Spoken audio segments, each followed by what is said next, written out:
برائیوں سے بچتا بچاتا نظر آتا ہے،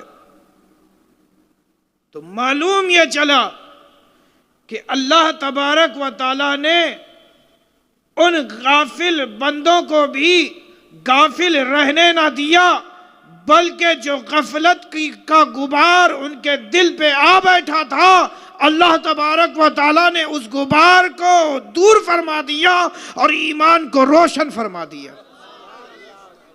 اور ایمان کو روشن فرما دیا۔ فَاذْكُرُونِي أَذْكُرْكُمْ وَاشْكُرُوا لِي وَلَا تَكْفُرُونَ، تو تم اس کا ذکر کرو سو وہ تمہارا ذکر کرے گا، تم اس کا شکر ادا کرو اور اس کی نعمتوں سے مایوس نہ ہو، اور اس کی نعمتوں سے مایوس نہ ہو۔ عزیز دوستو، ذکر اللہ ہے کیا؟ ذکر اللہ ہے کیا؟ کیسا ہونا چاہیے؟ اللہ تبارک و تعالی نے قرآن مجید میں ارشاد فرمایا، وَاذْكُرْ رَبَّكَ إِذَا نَسِيتَ، وَاذْكُرْ رَبَّكَ إِذَا نَسِيتَ، یعنی اپنے رب کا ذکر کرو جب تم اسے بھول جاؤ، جب تم اسے بھول جاؤ۔ یہ ترجمہ عام طور سے علماء کرام بیان کرتے ہیں اور ترجموں میں اسے بارہا پڑھتے ہیں، لیکن میرا دل اس ترجمے سے مطمئن نہیں ہوا، میرا دل اس ترجمے سے مطمئن ہی نہیں ہوا۔ جو خدا کو بھول گیا وہ خدا کو یاد کیسے کرے؟ اس کا سبب یہ کہ جو خدا کو بھول بیٹھا ہے وہ خدا کو یاد کیسے کرے، اور جو خدا کو یاد رکھ رہے ہیں وہ بھولے ہی کب ہیں اپنے رب کو۔ قرآن کی آیت، وَاذْكُرْ رَبَّكَ، اپنے رب کا ذکر کرو، اِذَا نَسِيتَ، جب تم اسے بھول جاؤ۔ لفظی ترجمہ تو یہی ہے، اور یہی ترجمہ عام طور پر مترجم حضرات کرتے ہیں، لیکن میرا قلب، میرا دل اس ترجمے سے مطمئن نہیں ہوتا۔ اس کا سبب یہ کہ وہ بندہ جو یاد خدا سے غافل ہے، جو رب کو بھولا ہوا ہے، وہ خدا کا ذکر کیسے کرے؟ اور جو خدا کا ذکر کر رہا ہے وہ خدا کو بھولا ہی کب ہے؟ تو میں اس کا ترجمہ یوں کرتا ہوں کہ خدا کا ذکر ایسے کرو، ایسے کرو خدا کا ذکر کہ اس ذکر میں تم دنیا کا خیال لاؤ ہی مت، یعنی سب کچھ بھول جاؤ، صرف یاد رہے تو صرف وہی ایک ذات، یعنی دنیا کی ہر شے بھول جاؤ۔ جب دنیا کی ہر شے بھول جاؤ، خدا ہی کو یاد کر لو۔ وَاذْكُرْ رَبَّكَ إِذَا نَسِيتَ، جب تم دنیا بھول جاؤ، إِذَا نَسِيتَ۔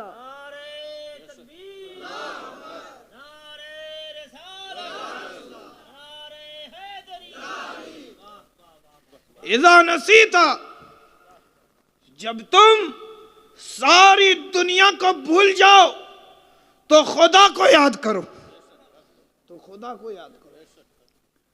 عزیز دوستو، اللہ تبارک و تعالی ایک مقام پر یوں ارشاد فرماتا ہے، وَاذْكُرُوا اسْمَ رَبَّكَ وَتَبَتَّلْ إِلَيْهِ تَبْتِيلًا، یعنی اپنے رب کے نام کا ذکر کرو، اپنے رب کے نام کا ذکر کرو دنیا سے کٹ کر، دنیا سے کٹ کر، یعنی ہر کسی سے جدا ہو کر خدائی کی تسبیح بیان کرو، خدائی کی تسبیح بیان کرو۔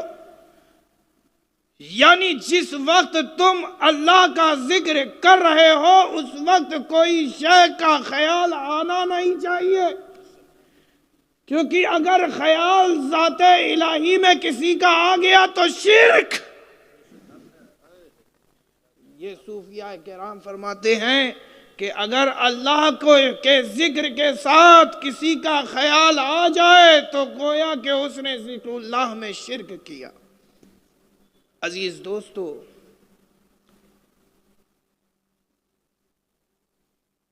اللہ کا ذکر کرو تو ساری شے کو بھول کر، جب تم ساری دنیاوی چیزوں کو بھول جاؤ تو اللہ کی ذکر میں غرق ہو جاؤ، اللہ کے ذکر میں غرق ہو جاؤ۔ اور وہ شعر، کیا شعر ہے، کسی عاشق صادق نے یہ بات کہی ہوگی، الٹے ہی چال چلتے ہیں دیوان گانے عشق، آنکھوں کو بند کرتے ہیں دیدار کے لیے۔ ایک آگ کا دریا ہے اور ڈوب کے جانا، ایک آگ کا دریا ہے اور ڈوب کے جانا ہے۔ اور حضرت امیر خسرو نے کیا فرمایا عشق کے بارے میں؟ خسرو دریا پریم کا الٹی وا کی دھار، جو بیٹھا سو ڈوب گیا، جو ڈوبا سو ہوا پار۔ تو معلوم یہ چلا کہ ذکر اللہ وہ لذت ہے کہ جسے یہ چاشنی نصیب ہو جاتی ہے، جسے یہ حلاوت نصیب ہو جاتی ہے، جس کا یہ مقدر بن جاتا ہے، تو وہ اللہ کے سوا کسی اور کا خیال اپنے دل میں نہیں لاتا، یعنی وہ صرف اللہ سے ڈرتا ہے۔ اگر مانگتا ہے تو صرف اپنے رب سے مانگتا ہے۔ رزق چاہیے اللہ کے آگے دست باطلب ہو جاتا ہے، شفا چاہیے تو اپنے رب سے مانگتا ہے، یعنی اللہ کی ذات پر اس کا کامل ایمان ہو جاتا ہے۔ اور جب بندہ ایسا ہو جاتا ہے تو اللہ تبارک و تعالیٰ اسے اپنا قرب عطا فرما دیتا ہے۔ عزیز دوستو، ایک بات اور سن لیجیے۔ ابھی گزشتہ 2 دن قبل شب معراج ہوئی۔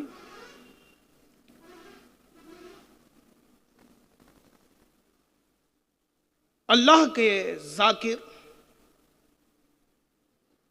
یعنی ذکر اللہ کرنے والا تو یوں تو ہر نبی ہوتا ہے، ہر رسول ہوتا ہے،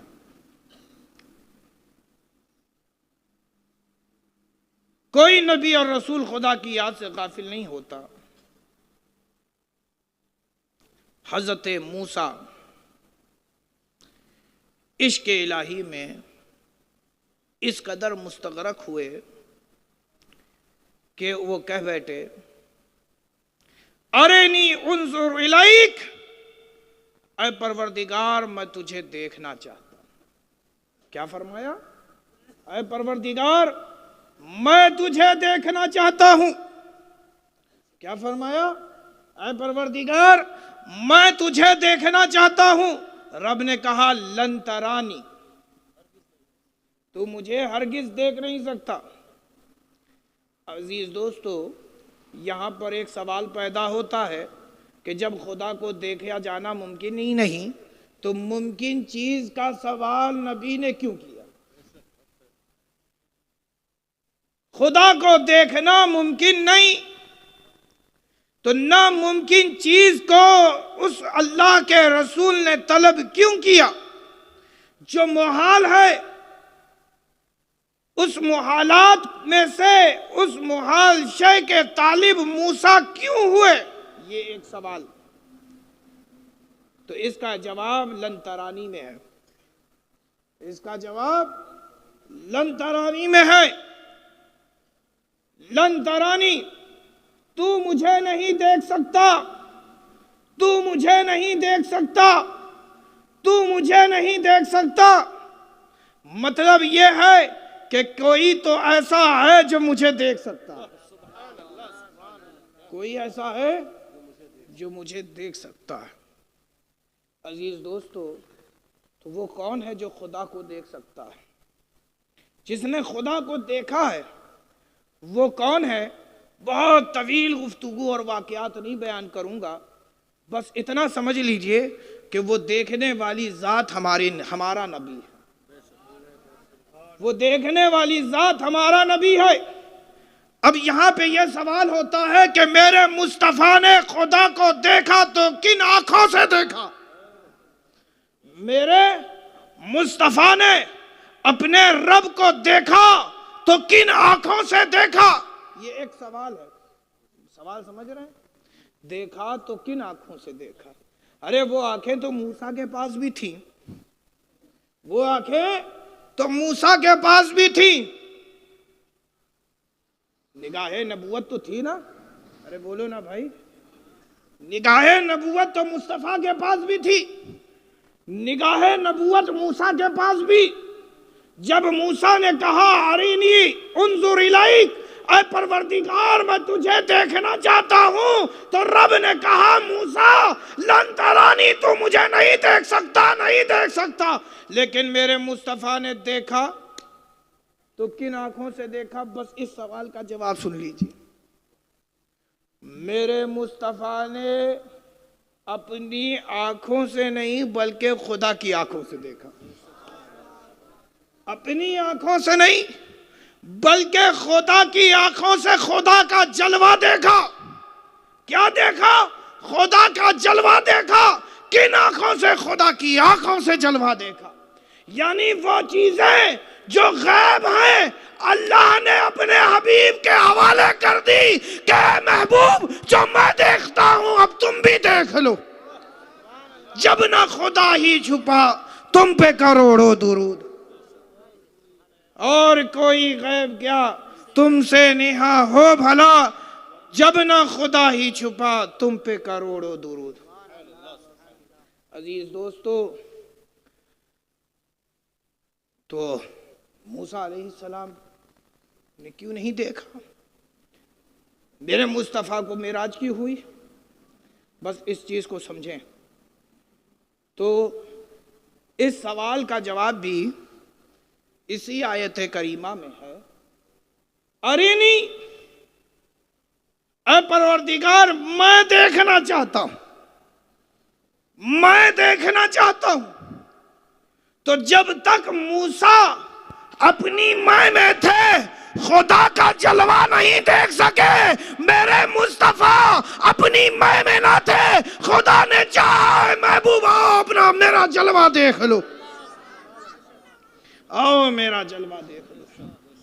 عزیز دوستو، یہ میں کا جو ساگر ہوتا ہے تو اس میں کیونکہ میں دیکھنا چاہتا ہوں، میں دیکھنا چاہتا ہوں، اور میں آپ کو بتا دوں کہ یہ ذکر کا، ذاکر کا اعلیٰ درجہ ہے۔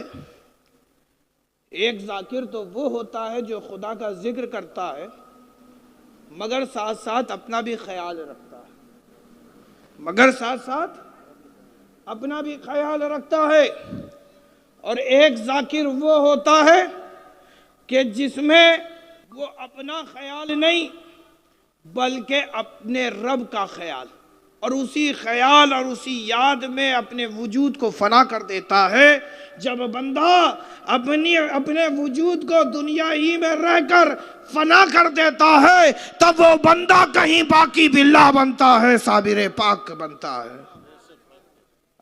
سنا ہے کہ نہیں قصہ یہ؟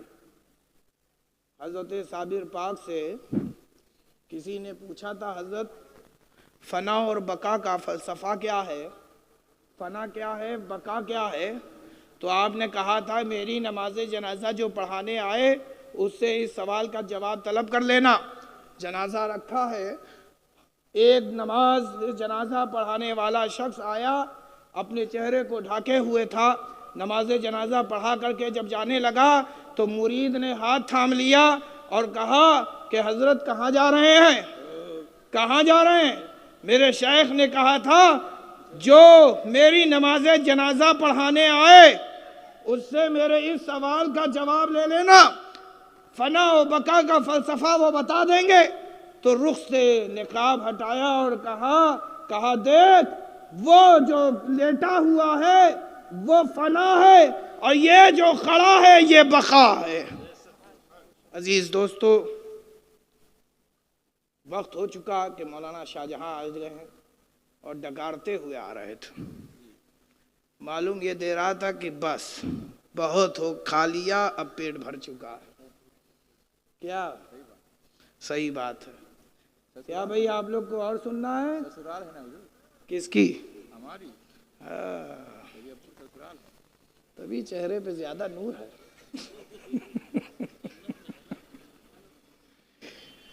ایک مرتبہ درود پاک پڑھیں، پڑھیے اللہم صلی علی سیدنا و شفیعنا و مولانا محمد معدن الجود والکرم کما تحب و ترضا بان تصلی علیہ صلاۃ و سلام علیک یا رسول اللہ صلی اللہ تعالی علیہ وسلم۔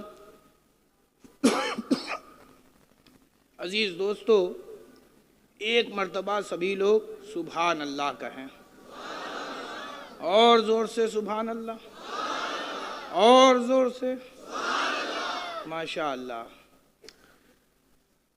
یہ بھی ذکر اللہ ہے۔ یہ کیا ہے؟ ذکر اللہ ہے، اللہ کا ذکر ہے۔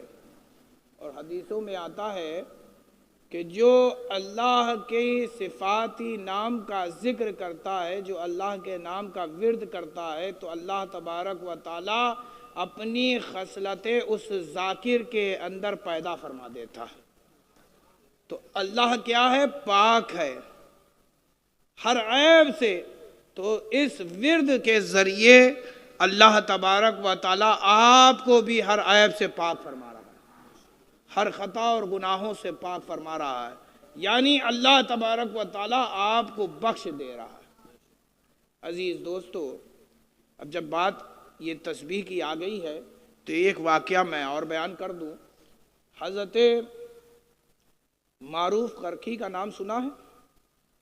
حضرت معروف کرکھی، تو ان کے پاس ایک شخص پہنچا، ایک مرید، اس کے گھر کسی بچے کی ولادت ہوئی تھی۔ تو سب سے پہلی خبر لے جا کر کے حضرت معروف کرکھی کو دیا، کہا حضرت میرے گھر لڑکا ہوا ہے، اتنا سنا، اور میں آپ کے پاس سب سے پہلے یہ خبر لے کر کے آیا ہوں۔ کہا اچھا ٹھیک ہے، فلاں جگہ بیٹھ جاؤ۔ بیٹھا دیا اور کہا کہ یہ کہو ماشاء اللہ کانا، ماشاء اللہ کانا، یعنی اللہ نے جو چاہا سو ہوا، اللہ نے جو چاہا سو ہوا۔ تم بیٹھو اور 100 مرتبہ اس کا ورد کرو۔ اس مرید نے 100 مرتبہ پڑھا، پھر فرمایا کہ دوبارہ اسے پڑھو 100 مرتبہ، پھر پڑھا، پڑھ کے فارغ ہوا، پھر کہا کہ اب پھر پڑھو تم اسے ماشاء اللہ کانا۔ ایک بار بولو نا بھائی، ماشاء اللہ، ماشاء اللہ کانا۔ 5 مرتبہ پڑھوایا تو کل کتنی بار پڑھا؟ ارے زور سے بولو نا بھائی، 500 مرتبہ۔ ایک وزیر آیا، کہا کہ بادشاہ کے گھر خوشخبری آئی ہے اور بادشاہ نے آپ کو یہ نذر دینے کے لیے کہا ہے، اسے قبول فرمائے۔ تو حضرت نے کہا ایسا ہے، وہ جو شخص ذکر اللہ کر رہا ہے اسے دے دو، اسے دے دو۔ اس شخص نے کہا کہ حضرت آپ کو معلوم نہیں ہے اس تھیلے میں 500 درہم ہیں؟ کہا تبھی تو کہہ رہا ہوں کہ اسے دے دو۔ اور جب دے کے وہ چلا گیا تو حضرت معروف قرقی نے کہا سن، اگر تو اس سے زیادہ خدا کا ذکر کرتا تو میں اس سے زیادہ تجھے دیتا، اس سے زیادہ تجھے دیتا۔ عزیز دوستو، حدیث پاک میں آتا ہے عن ابی ہریرہ رضی اللہ تعالی عنہ قال قال النبی صلی اللہ تعالی علیہ وسلم اذکروا اہل الذکر اذکروا ذکر اللہ تعالی حتی یقولوا مجنون۔ فرمایا کہ ذکر خدا اس قدر کرو کہ لوگ تمہیں دیوانہ کہنے لگے۔ کیا فرمایا؟ کہ لوگ تمہیں دیوانہ کہنے لگے۔ ایک حدیث میں آتا ہے اکثروا ذکرن اکثروا ذکر اللہ ذکرن حتی یقول المنافقین انکم تراؤن، کہ تم ذکر اللہ میں اس قدر کثرت کرو کہ منافقین تمہیں دیکھیں تو یہ کہیں کہ یہ ریاکاری کر رہا ہے۔ عزیز دوستو، یہ ذکر کرنے والوں پر جو تنبیہاں لگاتے ہیں کہ دیکھو یہ تو بڑا تسبیح پڑھ رہا ہے، تو سن لو کہ یہ منافقین کی عادت ہے کہ وہ جب اہل ایمان کو اس ذوق و شوق کے ساتھ پاتے ہیں تو وہ انہیں ریاکار کہنے لگتے ہیں۔ تو اس سے گھبراؤ مت۔ عزیز دوستو، آپ کو ایک خوشخبری میں سنا دوں۔ حضرت عبداللہ بن عباس رضی اللہ تعالیٰ عنہ فرماتے ہیں کہ اللہ کے رسول صلی اللہ تعالیٰ علیہ وسلم نے فرمایا کہ اللہ تبارک و تعالیٰ فرماتا ہے انا عند ظن عبدی بی، کہ میں اپنے بندے کے گمان کی طرح ہو جاتا ہوں۔ وہ جیسا میرے بارے میں گمان کرتا ہے میں ویسا ہی ہو جاتا ہوں۔ آگے فرمایا کہ اذا ذکر نفسی ذکرت فی نفسی، فرمایا کہ اگر میرا بندہ اپنے دل میں میرا ذکر کرتا ہے تو میں بھی تنہائی میں اس کا ذکر کرتا ہوں، اور جب میرا بندہ مجمع میں میرا ذکر کرتا ہے تو میں اس سے بہتر مجلسوں میں ذکر کرتا ہوں۔ عزیز دوستو، آپ لوگ بڑے خوش نصیب ہیں کہ خالی آپ ہی اللہ کا ذکر نہیں کر رہے ہیں بلکہ اللہ تبارک و تعالیٰ بھی آپ کا ذکر اپنی مجلسوں میں کر رہا ہے۔ عزیز دوستو، آپ یہ چاہیں کہ اللہ تبارک و تعالیٰ صرف ہمارے ہی ساتھ رہے، کسی اور کے ساتھ نہیں، اللہ صرف ہمارے ساتھ رہے، تو سنو، جب بندہ یہ گمان کرتا ہے کہ اس کا رب اسی کے ساتھ ہے تو سنو، اللہ تبارک و تعالیٰ فرماتا ہے کہ میں اس کے ساتھ بیٹھ جاتا ہوں، اس کے ساتھ بیٹھ جاتا ہوں۔ سوچ لیجئے کتنی بڑی نعمت ہے، اللہ کا ذکر کرنے میں کتنا کمال ہے، کتنی خوبی ہے۔ اے میرے پیارو، اللہ کا ذکر اور ذکر اللہ سے کبھی غافل مت ہونا، اللہ کی عبادت کو ہر چیز پر فوقیت دینا۔ آج اہل ایمان میں یہی کمی نظر آتی ہے، ہم بیمار ہوتے ہیں تو یہاں تک کہہ دیتے ہیں کہ کسی نے جادو ٹونا کیا ہوگا، جنات آ کر کے ہم پر حملہ آور ہو گیا ہے، حاوی ہو چکا ہے۔ چھینک بھی آتی ہے بنگال کے مسلمانوں کو تو یہی کہتا ہے کہ اس کو جنات ہے، اس کو جن آ گیا ہے۔ اے میرے پیارو، نہیں، اپنے رب پر اعتقاد رکھو۔ یہ بیماریاں آئی ضرور ہیں، ایک دن ضرور اللہ کی جانب سے شفا آئے گی کہ نہیں آئے گی؟ اے میرے پیارو، اپنے رب پر بھروسہ رکھو۔ لا تقنطوا من رحمت اللہ، اللہ کی رحمت سے مایوس نہیں ہونا چاہیے۔ اہل ایمان کو چاہیے کہ وہ اللہ کی رحمت سے مایوس نہ ہو، لیکن آج ہم تھوڑی تکالیف پر مایوس ہونے لگتے ہیں، پریشان ہونے لگتے ہیں۔ بتائیے ایسا ہے کہ نہیں ہے؟ اے میرے پیارو، کہنا یہی ہے کہ اپنی عادت و اطوار کو سدھاریں اور بہتری کی طرف آئیں۔ وآخر دعوانا ان الحمد للہ رب العالمین۔